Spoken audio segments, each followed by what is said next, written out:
Okay, so we might have a short piece of writing, just like the one below, that you might be expected to edit. This piece of writing is a quest. It's about the Ice Palace. And in order to make it more effective, we have to think about what do we have to do that's going to make the description more vivid. How is it going to be more effective for the reader? What can I add or replace? So that's what we're going to do today. We're going to think about the following parts of editing that we should be doing in order to make it more effective. So I'm just going to write a list here. I'm going to write on here edit. So I might be adding things to improve it. I might be taking things away. I might be replacing a word, and then I have to make sure I read it aloud to see if I'm happy with it. And after I've finished, it's always a good idea to ask someone else to read it. This is like a peer review, peer assessment, and sometimes it's nice to get feedback of your friends and continue to make those revisions and improvements until you've got the best piece of writing that you have. Okay, so we've got the title, Quest, the Ice Palace, and let's have a little read first. Ivan set off with his parka and woolly mittens. He had only walked for a little while when he heard a sound. It made him shiver. Ivan began to run fast, but his feet sank. He tried to get out, but the wind stopped him. I can't go on, he cried. But then a voice deep inside him said, "You must." Okay, so what we can do is ask ourselves some questions. Excuse me. I'm going to actually write that here. Ask questions. So Ivan set off. Well, when did he set off? That could be my first question I'm asking myself. Ivan set off with his parka and woolly mittens. Well, how can I make that description even better of the setting? So I'm going to think about what I can add there to make it more effective. Right, so I'm going to suggest that very night Ivan set off with his parka coat and woolly mittens. Perhaps I could add. Just want to add something. Fighting against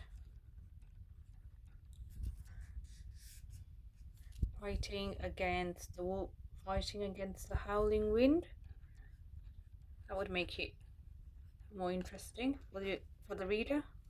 Fighting against the howling wind. Stop. He had only walked.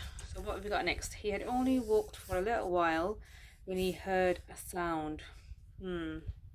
What kind of sound? So here I'm going to write question mark. What kind of sound did he hear? So let's have, do we want to keep starting with Ivan? Let's maybe add an adverb. Bravely. Ivan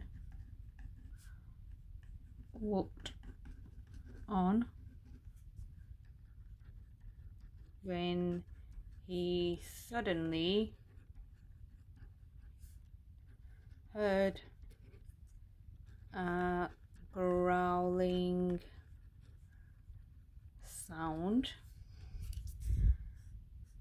When he heard a sound, so we've got growling sound now, so we made another addition.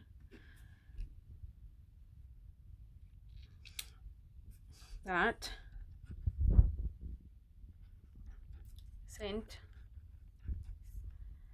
a shiver down his spine. Stop. Okay, so we could have had that sent a shiver down his body, that sent a shiver from his skull down to his spine. I can come back to that and see if I want to change it. It made him shiver, so I made it more effective from it made him shiver to he heard a growling sound that sent a shiver down his spine. Ivan began to run fast. How can I replace fast? Ivan began to run frantically or hysterically. Ivan began to run frantically, but his feet sank. So we got his feet sank here. Ivan began to run frantically, but his feet sank deeper and deeper. So that's good repetition because it makes it sound more dramatic. Even though he tried, the wind, even though he tried, comma, not here, even though he tried, the wind whipped past him, throwing him to the ground.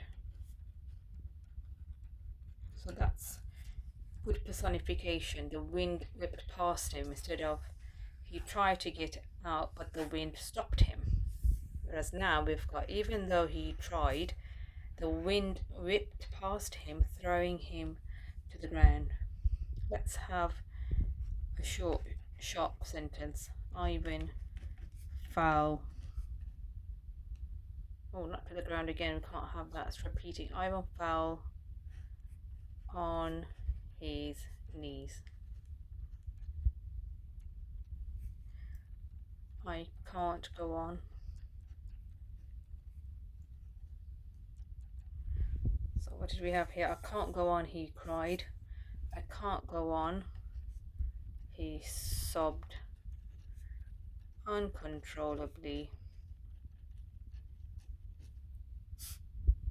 Maybe give some more detail to the reader with his hands, with his face in his hands, with his face in his hands.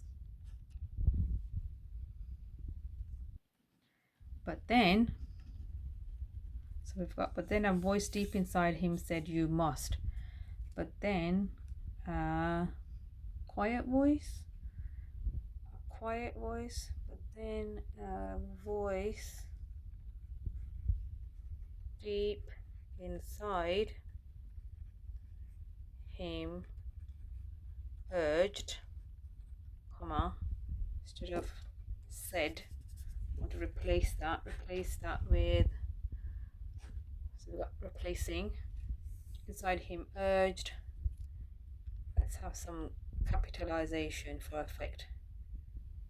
Get up, which is good repetition. Your brother needs you. Your brother needs you. You can't leave him in Starchick's cabin. You've got to go on. Okay, so let's read it aloud. We've already added some words. We've replaced. We're going to read it out aloud. That very night, Ivan set off with his parka coat and woolly mittens, fighting against the howling wind. Bravely, Ivan walked on when he suddenly heard a growling sound that sent a shiver down his spine. Ivan began to run frantically, but his feet sank deeper and deeper. Even though he tried, the wind whipped past him, throwing him to the ground. Ivan fell on his knees. "I can't go on," he sobbed uncontrollably, with his face in his hands. But then a voice deep inside him urged, "Get up, get up, your brother needs you." So reading it aloud, you can get a really good sense of the description of the setting, how it sounds, are you happy with it? So reading aloud, really important, and you must do that as you're going along in your editing. And to finish off, it's always useful to get someone else to read it as well and give you their suggestions. They might perhaps be able to make it even better. And that's how you edit. Good luck. Maybe you can think of even more suggestions to improve this piece. Why don't you have a go? Bye.